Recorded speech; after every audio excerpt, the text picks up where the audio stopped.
आप मुंब्रा मार्केट की स्कूल में आए हो, क्या कहना चाहोगे इसको? ऐसा कि मुंब्रा मार्केट के स्कूल की स्थानिक नगर सेवक जितने हैं उनकी तकरार थी कि इसके अंदर लापरवाही की जा रही है और 2 साल से ये स्कूल बंद है और जो बच्चे हैं कम से कम 2,500 बच्चों का भविष्य इधर से उधर घूम रहा है।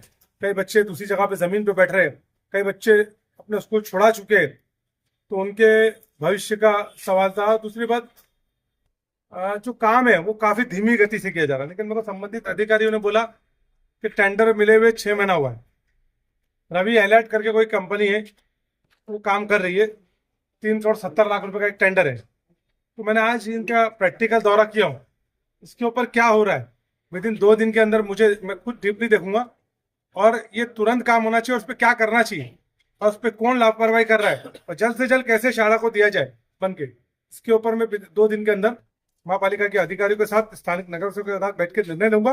ये गंभीर विषय है कि बच्चों के भविष्य जो है, एक तरफ हमारे पास महापालिका के पास जो कौसा स्कूल है उर्दू शाला MML में, उसमें 6,000 से बच्चे ज्यादा पढ़ रहे हैं, उनके पास बैठने के लिए जगह कम है। दूसरी तरफ शंकर मंदिर का स्कूल है, उधर बच्चे बैठने के लिए जगह फुल है।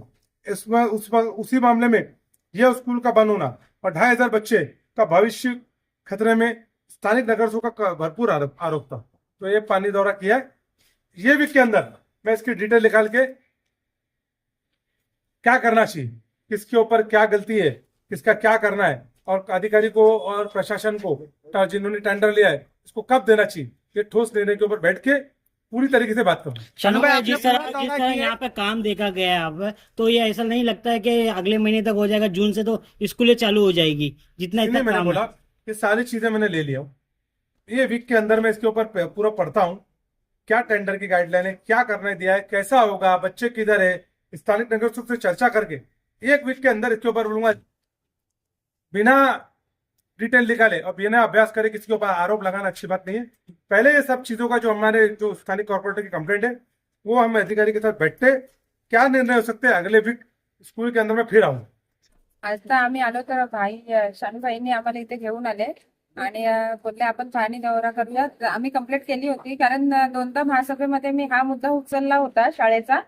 आता ते 2 म्हणजे सकाळी मराठी मीडियम, दुपारी इंग्लिश मीडियम असते, तर त्याच्यामध्ये असं आहे की 5 ते 6 हजार विद्यार्थी शानूभाई आपल्याकडे इथे, आणि त्या विद्यार्थ्यांचे आज असे हाल आहेत की अचानक नगरला अर्धे विद्यार्थी आहेत आणि पटेल हायस्कूलच्या इकडे अर्धे विद्यार्थी आहेत।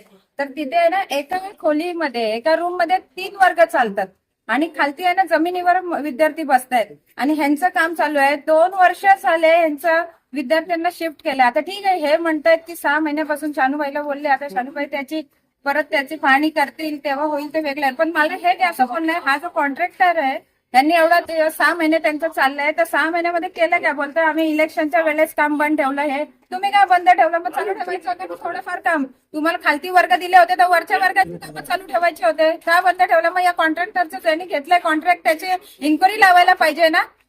हाल विद्यार्थ्यांचे होतात, आमच्या छोट्या लेकरांचे हाल होत आहेत, ते हाल यांना बघवत नाही, पालकांचे हाल होत आहेत, ते यांना दिसत नाहीये का? यांचं फक्त आराम स्लोली सगळं चालू ठेवलंय, कसं स्लो चालू ठेवलंय करा ना। बोलतात आता शानूभाईला त्यांनी सांगितलं ऑगस्ट पर्यंत काय होणार आहे शानूभाई? काही होणार नाहीये। विद्यार्थ्यांचे हाल, शाळेला ना मुख्याध्यापक आहेत ना शाळेला त्या टीचर्स आहेत, ते आम्ही नंतर भाई बोलले आपण त्याची हे करूया पूर्तता, पण आता यांनी जो कॉन्ट्रैक्ट घेतला हे पाहिजे ना। शानू भाई, जैसा अगस्त तक का लोग कॉन्ट्रैक्टर ने टाइम दिया है, पर बच्चों के साथ हूँ इसके ऊपर नेक्स्ट वीक के अंदर इसके ऊपर बात करके लेंगे। स्थानिक नगर सेवक को वापस एक बात बैठा के, अधिकारी को बैठा के इसके ऊपर ठोस क्या करना चाहिए, 1 वीक के अंदर हम लोग वापस ऐसा लगता नहीं कि इस कॉन्ट्रैक्टर को तुम्ही पुढच्या आठवड्यात आहे ना पाहणी केली ना, त्याच्यानंतर तुम्ही ना काहीतरी ठोस निर्णय घ्या या कॉन्ट्रॅक्टरच्या बद्दल, कारण आहे ना झालंच पाहिजे। मुलांचे हाल होत आहेत, पालकांचे हाल होत आहेत।